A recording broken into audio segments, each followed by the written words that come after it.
Finally TVS ने RR 310 के बाद में अपनी RTR नेकेड को इंडियन मार्केट में लॉन्च कर दिया। काफी लंबे इंतजार के बाद ये मोटरसाइकिल भारतीय बाजार में आई है, लेकिन काफी कुछ खास भी लेकर आई है। तो क्या है वो सब आपको बताएंगे आज के इस वीडियो में। मेरा नाम है शुभम त्यागी, आप देख रहे हैं ऑटो जंक्शन और आज डिटेल में आपको बताने वाले हैं टीवीएस अपाचे RTR 310 के बारे में।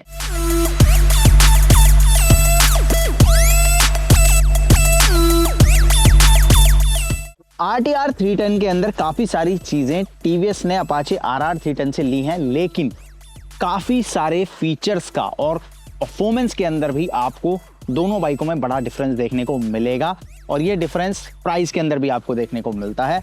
तो क्या कुछ यहाँ पर ऑफर किया गया है, चलते हैं उसके बारे में आपको बताते हैं। लेकिन थैंक यू करेंगे सबसे पहले GS TVS गाजियाबाद का, जिन्होंने हमें ये बाइक प्रोवाइड कराई है इस वीडियो के लिए। अगर आप दिल्ली NCR से हैं तो ये बाइक GS TVS पर अवेलेबल है। अगर आपको ये पसंद आती है, आप परचेस करना चाहते हैं तो आप डीलरशिप विजिट कर सकते हैं। अब सबसे पहले डिजाइन एंड लुक्स की बात करते हैं, कंपनी ने यहाँ क्या कुछ ऑफर किया है। तो अगर आप इसका डिजाइन देखते हो तो एक प्रॉपर नेकेड बाइक का डिजाइन आपको इसमें देखने को मिलता है और कहीं ना कहीं दूर से जब आप इस बाइक को देखोगे तो आपको थोड़ा सा सुपर बाइक वाली फील इसके अंदर देखने को मिलेगी। कंपनी ने यहाँ पर LED टर्न इंडिकेटर्स का इस्तेमाल किया है। हजार्ड बटन आता है तो चारों इंडिकेटर आप एक साथ इस्तेमाल कर सकते हो। RTR 310 की एक छोटी सी बैजिंग आपको यहाँ पर देखने को मिलती है। जो लाइटिंग सेटअप यूज किया गया है, कंपनी इसको डायनामिक LED हेडलैम्प बोलती है। क्यों बोलती है? LED आपको यहाँ पर मिलता है, विजिबिलिटी काफी अच्छी प्रोवाइड कराता है, प्लस इसमें एक ऑटोमेशन का फंक्शन भी आता है, यानी कि आपको यहाँ पर ऑटोमेटिक हेडलैम्प ऑन वाला फीचर मिलता है। अगर आप बाइक चलाते हैं रात के समय में या शाम के समय में, जब लाइट कम होगी तो हेडलाइट जो है वो खुद से ऑन हो जाएगा और इस फीचर को आप ऑफ भी कर सकते हैं।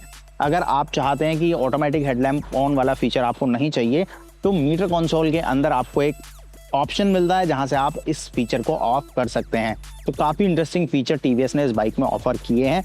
इसके बाद में जो सस्पेंशन सेटअप है, यहाँ पर आपको USD सस्पेंशन देखने को मिलते हैं और इनको गोल्डन कलर में रखा गया है, जिसकी वजह से काफी ज्यादा खूबसूरत भी नजर आते हैं। बाइक के टायर्स की अगर बात करूं तो कंपनी ने यहाँ पर 17 इंच के अलॉय व्हील्स का इस्तेमाल किया है। 8 स्पोक अलॉयज आपको देखने को मिलते हैं। खास बात यह है कि यहाँ पर भी आपको डुअल टोन कलर थीम देखने को मिलेगी। फ्रंट में आप देख सकते हो अलॉय ब्लैक कलर का है और रियर में आपको अलॉय येलो कलर का देखने को मिलता है। बड़े डिस्क ब्रेक्स आपको मिल जाते हैं, वाइब्रे से लिए गए हैं, ABS यहाँ आपको मिलता है और जो टायर है वो मिशलिन के आपको मिल रहे हैं। 110/70 R17 आपको यहाँ पर टायर प्रोफाइल मिलती है, तो टायर की विड्थ वगैरह भी आपको काफ़ी अच्छी देखने को मिल जाती है।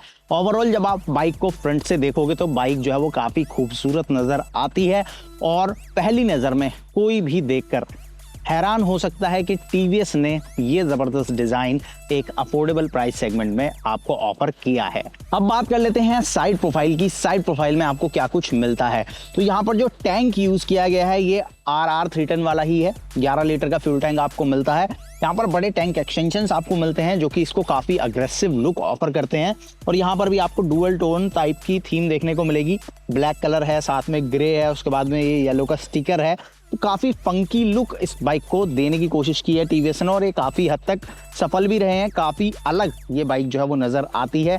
इस बाइक के अंदर आपको स्टील ट्रेललेस फ्रेम देखने को मिलता है, साथ ही यहाँ पर जो इसका सब फ्रेम है ये आपको एल्यूमिनियम का देखने को मिलता है और ये एक डिफरेंस भी क्रिएट करता है RTR 310 और RR 310 के अंदर, क्योंकि RR 310 में एल्यूमिनियम सब फ्रेम अभी आपको नहीं मिलता जो कि इन्होंने RTR में दिया है। जिसका फायदा क्या हुआ है कि इस बाइक का वजन जो है कंपनी और कम करने में सफल रही है, जिसकी वजह से इसकी पावर जो है वो आपको RR 310 से भी ज्यादा देखने को मिलती है।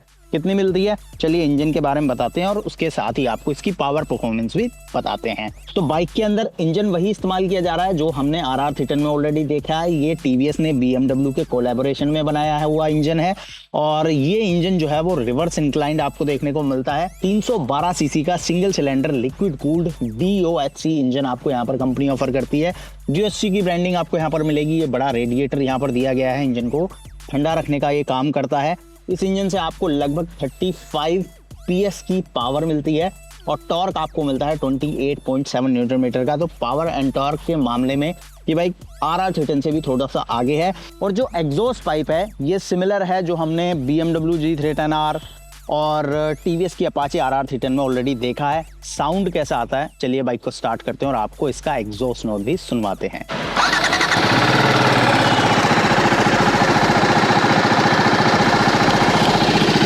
तो आइडियल पे कुछ ऐसा साउंड आता है और इसको एक बार रेव करते हैं।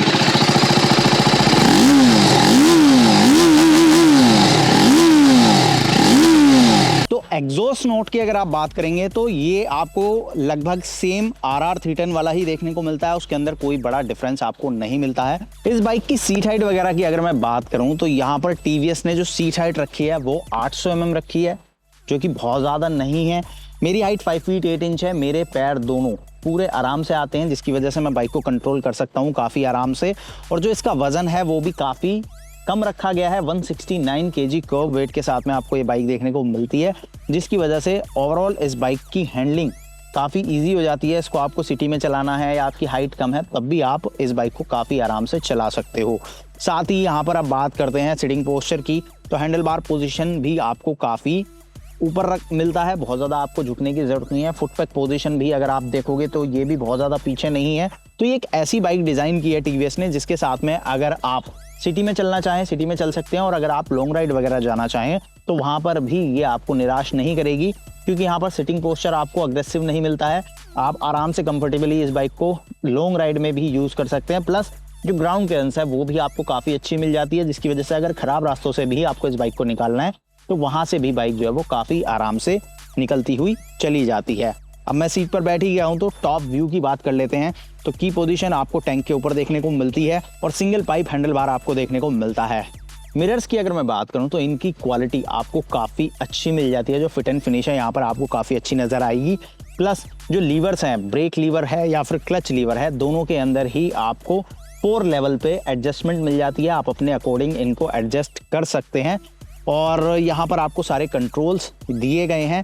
अब इस बाइक के अंदर फीचर्स आपको कंपनी ने भर भर के दिए हैं, जिनको मोस्टली आप एक्सेस कर सकते हो इस डिस्प्ले के साथ में। यहाँ पर 5 इंच का आपको ये TFT डिस्प्ले देखने को मिलता है।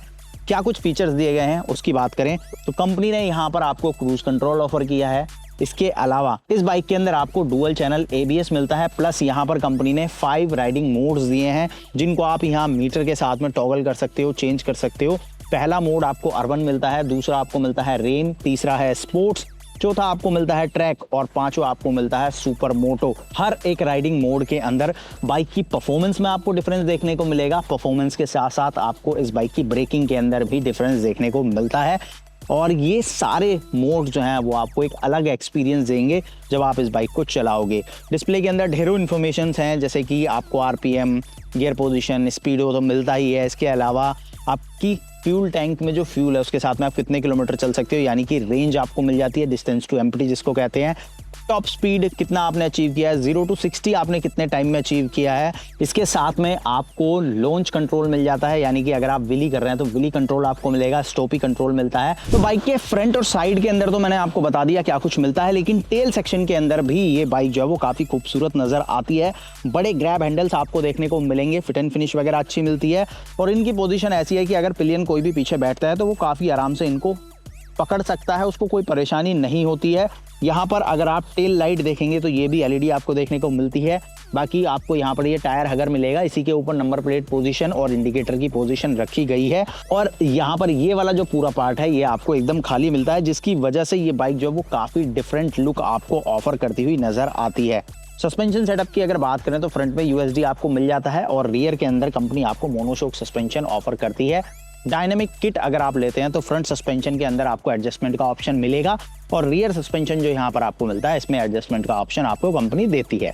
अब बात कर लेते हैं कीमत की। तो कीमत पे जाने से पहले मैं आपको बता दूं 3 वेरिएंट आपको यहाँ पर इस बाइक में कंपनी ऑफर करती है।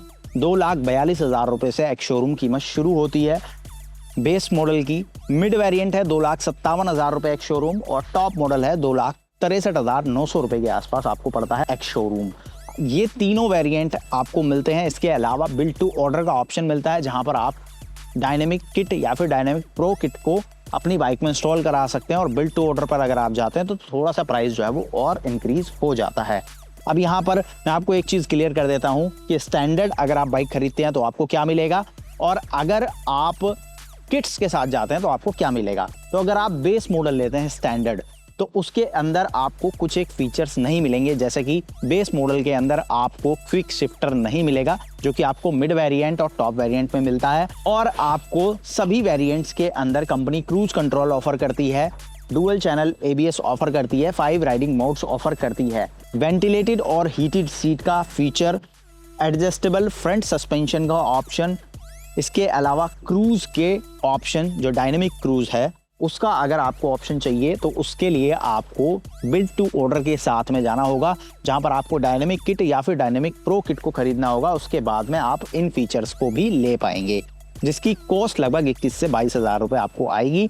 ये किट आप किसी भी वेरिएंट में इंस्टॉल करा सकते हैं, अगर आप बेस लेते हैं उसमें भी लगवा सकते हैं, और अगर आप टॉप लेते हैं तो उसके अंदर भी ये आप लगवा सकते हैं। तो 2,42,000 रुपये से लेकर 2,63,000 रुपये एक शोरूम कीमत में आपको TVS अपाचे RTR 310 भारतीय बाजार में मिलती है। अगर आप इसकी कीमत को कंपेयर करेंगे TVS की RR 310 से या फिर BMW की G310R से, तो वहां पर इसकी कीमत अभी भी आपको कम देखने को मिलती है। अब ये बाइक आपको इस प्राइस पॉइंट पर कैसी लगी, जो ये फीचर ऑफर करती है, ये फीचर आपको कैसे लगे आप मुझे कमेंट में बताइएगा। इस बाइक से रिलेटेड कोई और जानकारी आप चाहते हैं या कोई और वीडियो आप चाहते हैं तो ये भी कमेंट कीजिएगा। वीडियो पसंद आया तो लाइक कीजिएगा, और ऑटो जंक्शन पर पहली बार आए हैं तो सब्सक्राइब करके नोटिफिकेशन बेल को ऑन करना ना भूलें।